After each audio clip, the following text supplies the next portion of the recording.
I'm Emily. Jake, 2 years older than me, is a science guy. He's living his childhood dream of a research job and seems fulfilled even though he's busy all day. Our son Mike is 3 years old. Just like Jake, he loves observing and experimenting. Right now, he's obsessed with the goldfish he caught at the fall festival. Our daughter Sarah is 1 year old. She loves to eat, and her chubby white cheeks are just adorable. She's the comfort and joy of our household. Overall, life is pretty good for our ordinary family, except for one thing. Emily, what's for dinner tonight? Mother-in-law. Just as I was trying to calm down my crying daughter and finish up dinner, the doorbell rang. Without any hesitation, my mother-in-law walks into our home as she often does. It might not be the same day every week, but she shows up around this time frequently enough that Mike hardly even looks away from the TV. My goodness, fried food again? That's not good, so oily. You need to take better care of Jake's stomach when he comes home tired from work. It's not good for the grandkids either. But Mike really likes it. Well, that's because you only feed him junk. Look, I've made a creamy vegetable stew and minestrone for you. It's important for the kids to get used to Western food from an early age. My mother-in-law starts setting the table with the large containers of creamy stew and minestrone she brought. It's a lot, enough to last for at least 3 days, and I feel a little down just looking at the stew, which is mostly just carrots and cabbage. Come on, stop daydreaming. I'll take the food you made home with me, so go ahead and pack it up. It's not tasty, but we can't waste food. This is routine. Last time she visited unexpectedly, she replaced my clam chowder with her own fried chicken. Holding the still warm container, she left without even looking at her grandchildren. Once the front door closed, my son turned to me softly. Grandma took my fried chicken again. My heart aches seeing my son's sad face. Don't worry, there's a little bit of meat left. Just wait a moment. Yay! As I heat up the oil again, I feel relieved seeing my son's joyful reaction to my words. However, my inner dissatisfaction remains. My mother-in-law has been overly intrusive since my marriage, but it's gotten worse over the last year. Every week, she shows up unannounced during dinner prep time.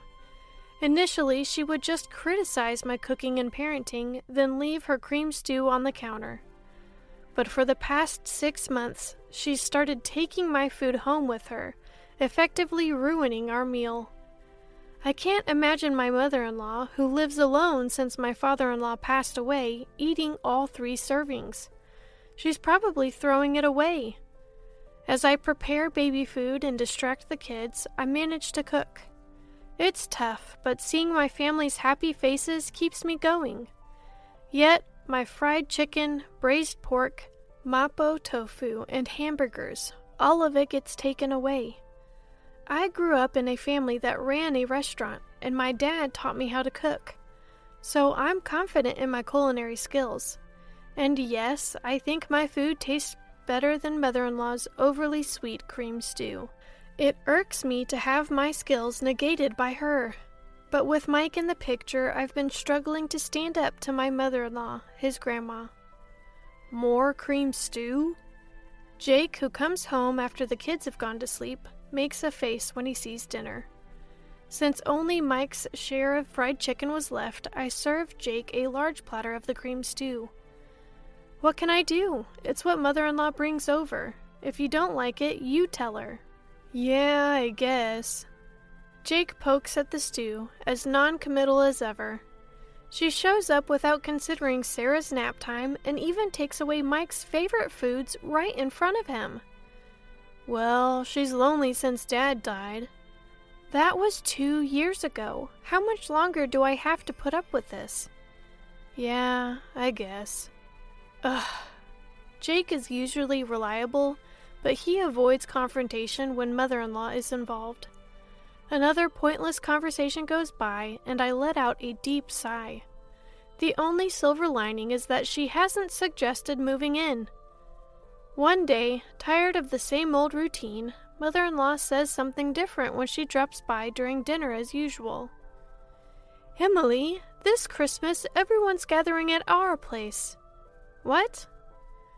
"After your father passed away last year, we couldn't really do anything, right? We've been relying on relatives from Dad's side since the funeral, so I'm inviting them to our home as a way of saying thank you." Sounds exhausting. Responding with a lack of enthusiasm to my mother-in-law's arrogant tone, I wonder how she plans to host people suddenly when we've always gathered at her brother-in-law's or her own childhood home for Christmas and family reunions. She frowns at me, looking like she's dealing with someone of lesser intelligence. "You're not just a bystander here, you'll be helping too." "What?" "Come over on the 24th and help clean up." Stunned by the audacious decision, I try to quickly object. "But Sarah is so young." "Just use a baby carrier or something. That's how women used to do it back in the day." "Maybe, but you're also in charge of the full-course Christmas meal. Don't you dare repackage store-bought food or cook anything that tastes bad. I don't want to be embarrassed." "What? You can't be serious." "I'm thinking of inviting your dad's relatives on one day and my sister's family and our daughter on another. It'll be a busy holiday." Although she's complaining, I can sense a happy aura coming from her. Hold on, the one who's going to be busy is me, not you. As the daughter-in-law of this family's eldest son, do your duty properly, okay? Having had her say, my satisfied mother-in-law leaves the meatloaf and heads out, leaving me stunned and my surprised son behind. She doesn't forget to pack the shrimp gratin that just needs to be baked, though. That night, when I tell Jake about it, he's as bewildered as I am. What? She's planning a party from Christmas, even inviting Dad's side of the family when he's not here? Yes, that's the plan.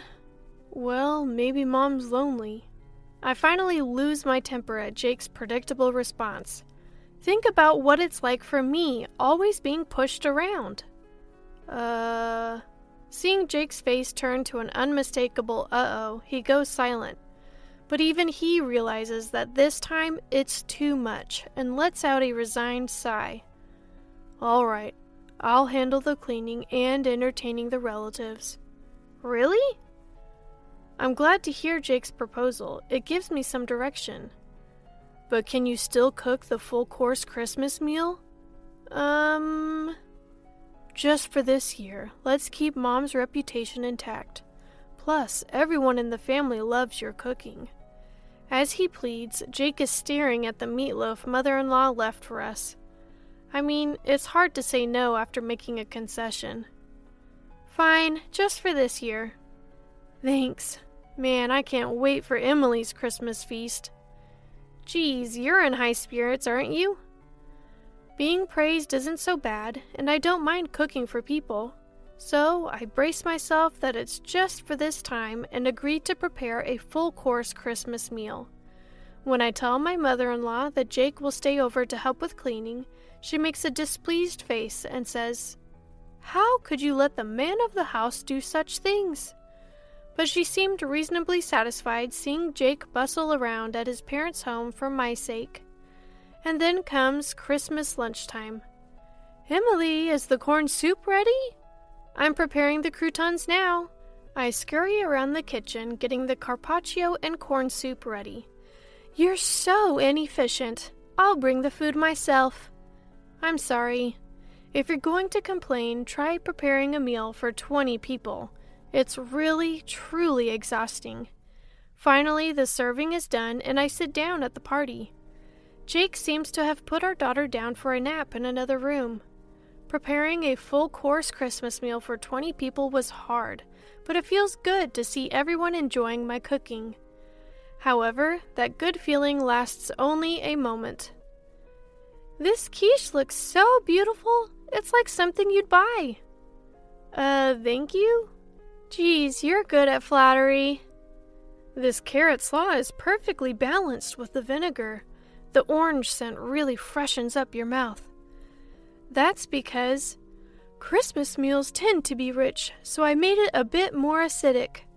Something's off. Every time someone tries to compliment my Christmas cooking, mother-in-law interrupts. Something is not right. And the source of this awkwardness is revealed by Sophia, father-in-law's sister. Emily's mother-in-law is such a great cook, isn't she? Excuse me? Confused, I let out a dumbfounded sound. Unperturbed, Chatterbox Sophia continues her story. Did Olivia make this entire Christmas feast? That's amazing! Huh? I haven't cooked a full-course Christmas meal in ages. I was going to leave it to my daughter-in-law, but she's absolutely terrible in the kitchen, and she never comes by, even when I offer to teach her. What? The mother-in-law talks about struggles she never even faced as if they're a given, leaving me puzzled. Oh, Emily, you should really take after Olivia while she's still well. Jake might miss the taste of home sometimes. You know, the way to a man's heart is through his stomach. Daniel, a relative hanging around Sophia, laughs. It feels like he's mocking me. You know, Olivia, that pork belly stew you made last time was delicious. It's amazing you can cook both Western and Japanese dishes. It's not that big of a deal, but I'm glad you enjoyed it. The mother-in-law smiles and feigns humility, but that pork belly stew was clearly my creation. As I stand there astonished, she mouths, "Go along with it." Apparently, she's been claiming all my dishes, including the Christmas feast, as her own and sharing them with the family. And now she wants me to be complicit in her lie? No way. Especially after she's been criticizing my cooking all this time. Though I want to speak out, I'm overwhelmed by the crowd and find myself speechless. My savior turns out to be my son. Mom, this omelet is really tasty. It looks different than usual, but your omelets are always good. My young son's high-pitched voice echoes through the room, and the noisy adults fall silent. Oh, Mike, this is actually a quiche your grandmother made. Sophia tries to cover for my son, probably out of kindness. But my son responds, astonished. Huh? But it's tasty. What? It's tasty, so it's got to be Mom's omelet. Grandma's omelet is super sweet and gritty. It doesn't taste good. My son passionately insists, gesticulating wildly, leaving the adults exchanging puzzled glances. Of course, the mother-in-law panics. Emily, don't teach the child to lie. Excuse me? Who's the one lying here? Mom, am I a liar? Mike looks up at me, his face full of insecurity. That's when I felt my blood boil. I was foolish. I don't care what people think of my mother-in-law or Jake. I've put up with her because she's Jake's mom and Mike's grandmother. But a grandmother who turns her grandson into a liar just to save face is nothing but evil. If she's gonna make my child a liar, I'll become a demon if I have to. I took a deep breath and straightened my back. Mike is not a liar. The one lying here is you, Grandma. Huh? She must have never expected me to stand up to her. My mother-in-law looked shocked. I stood up and pointed at the table dramatically. I made this entire Christmas feast, including the corn soup. Everything from start to finish. What? Naturally, the room erupted. My flustered mother-in-law began to panic and yell. Wait, Emily. You've been lying this whole time. Have you lost your mind? I'm not lying. Sophia, you said you got the pork belly stew from Grandma, right? Sophia, now pulled into this, looked up at me, surprised. Yes, it was delicious. I made that too. Huh? You're terrible, stealing credit for Jake's mom's cooking and trying to set her up. You're the worst daughter-in-law. Then can you tell me the recipe for the pork belly stew, mother-in-law? What? Can you? She hesitated. Then, as if struck by inspiration, she shouted, "It's a secret! It's a secret family recipe, so I can't tell you in public." "You don't have to give details or measurements, just the basics." Even the relatives who were disgusted by our petty fight started to see who was in the right. "Emily, that's enough." My husband Jake had apparently finished putting our daughter to sleep. He had silently appeared near the door and restrained me with a stern voice and face. My mother-in-law clung to Jake as if he was her ally, looking like a tragic heroine. Jake, what's up with your daughter-in-law? She's calling me a liar. That's awful." "Mom, you're the awful one here." "What?" Mother-in-law's mouth drops open. This entire Christmas feast, Emily made it all day while taking care of the kids. Trying to take credit for it is pretty low. "Jake!" "Sophia, the only thing Mom made is that massive bowl of creamy stew over there. Have you tried it?" "Huh? Yeah." Sophia, once again caught in the middle, looks at the pointed out creamy stew, visibly shaken. Is she recalling how incredibly sweet that stew was? Yeah, it was insanely sweet, wasn't it? Mom thinks if it's sweet, it's tasty. She's always been so cautious about salt and oil, but uses sugar with no limits. So all her dishes taste like a block of sugar. Is that so? The pork belly stew was probably made by my daughter-in-law, too. If you got any other dishes from Mom recently, they were likely made by Emily. Really? Even that meatloaf? That was me. And the mapo tofu and shrimp gratin? That was me. Everyone in the family is disillusioned with mother-in-law because of her own son's revelation. Isn't that right, Mom? Mother-in-law, exposed for all her lies, is panicking. Seems like she's given up on lying and is now trying to appeal to Jake's emotions. Why are you siding with your daughter-in-law? I'm your mom. I didn't want to have to say this either, Mom. I thought you were just lonely because Dad isn't here, so I've been having Emily put up with you. But this isn't anything but harassment towards her. There's no reason to protect you anymore. Don't see Emily or the kids ever again. Jake, who firmly dismisses his begging mother, starts to clean up the Christmas feast. Then he apologizes to the relatives. I'm sorry for the disturbance this Christmas. Emily, Mike, let's go. Jake! As Jake takes Mike's hand and stands up, Mike glances at mother-in-law. Grandma, where's your I'm sorry? Huh? When you lie, you say I'm sorry. Then you get forgiven, right? Isn't that right, Mom? I get it. You have to be forgiving when it comes to raising kids. But a simple sorry isn't going to cut it. Luckily, I didn't have to worry for even a second. Mother-in-law clenched her lips so tightly they looked like they'd bleed, clearly having no intention of apologizing. Seeing her, Jake sighed as if he'd had enough. Grandma can't even say I'm sorry, and she's supposed to be an adult. How sad. Let's go home and have Mom's delicious Christmas feast. Okay.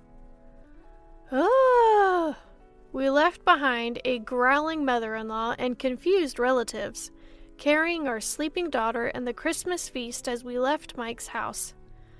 We went straight to my parents' place and served the Christmas feast. Everyone was delighted and ate with joy. This is what I had been striving for, so my heart was full. Jake, of course, apologized profusely and promised never to let us meet mother-in-law again. Apparently, the atmosphere at Mike's house remained awkward. His relatives dispersed, leaving only a soulless mother-in-law and some bland food. The next day, mother-in-law's sister and her husband, as well as Jake's sister, visited as promised. Seeing the bland food, they chuckled and said, "Figures." Apparently, mother-in-law's lack of cooking skills was a well-known fact among her relatives. So you brag about hosting a Christmas feast? I wondered what magic trick you'd pull. Probably just jealous of Emily, who's good at cooking and praised by Jake and Mike. Sorry for the inconvenience, they said. After hearing the details from Jake, my sister-in-law thanked me for my efforts. Sophia also called to apologize. I'm sorry for jumping to conclusions. It turns out Sophia also enjoys cooking, and we bonded over a recipe for braised pork belly. The misunderstanding with Jake was cleared up, and I found new friends who share my cooking hobby. I felt refreshed, enjoying a carefree Christmas. Of course, Mother-in-law wasn't going to back down that easily, but I'm well prepared. As I'm making cornbread, my phone rings. It's Mother-in-law. Excuse me, where are you? It's dinner time. Do your duty as a wife. Are you making the same mistake and coming over again? She's furious on the other end of the line. How dare you? I came here because you didn't apologize. Come home and clear the misunderstanding with our relatives. Then I'll forgive you for embarrassing me. No thanks. What? You'll be the one left out by the family. That won't be a problem. What? To begin with, the one who put on airs and got shunned by the relatives was Mother-in-law. I've even made plans to cook with Sophia next time. What? Mother-in-law probably never imagined that I'd become close to father-in-law's side of the family. In other words, I'm well aware that mother-in-law has distanced herself from father-in-law's relatives. So, what now? Still got any moves left? I add another blow to the stunned mother-in-law. Also, I'm not returning to that house. What? Yes, the kids and I have been staying at my parents' house since Christmas. We're planning to find a new place to live now that the holidays are over. Initially, living near Mike's family was mother-in-law's strong insistence, but Jake's workplace is actually closer to my parents' house. Didn't Jake tell you to stay away from daughter-in-law? But since mother-in-law can't listen better than a child, we've decided to physically distance ourselves. Right now, Jake is the only one living there, and he'll leave once he's ready. What? Where are you? Who knows? You think you can get away with not cherishing Jake's mom? Yes, because Jake and sister-in-law have forgiven me, it's okay. Well, wait, what? Thank you for everything so far, mother-in-law. I'm so happy I'll never have to see you again. Goodbye. Wait a minute! With a bit of a laugh, I hang up on mother-in-law, who's screaming like a villain in a superhero show. Then I block her number to make sure I never have to hear her voice again. 2 years later. Mom, what's for dinner today? Hamburgers. Yay! I love Mom's burgers the most in the world. Sarah loves them too. Sarah loves them too. Dad loves them the most in the universe. Aw, Dad, that's not fair. My family happily waits for my cooking in the living room, playing around, as I fry the burgers in the kitchen. My heart warms up again today, watching them eagerly await my cooking, smiles on their faces.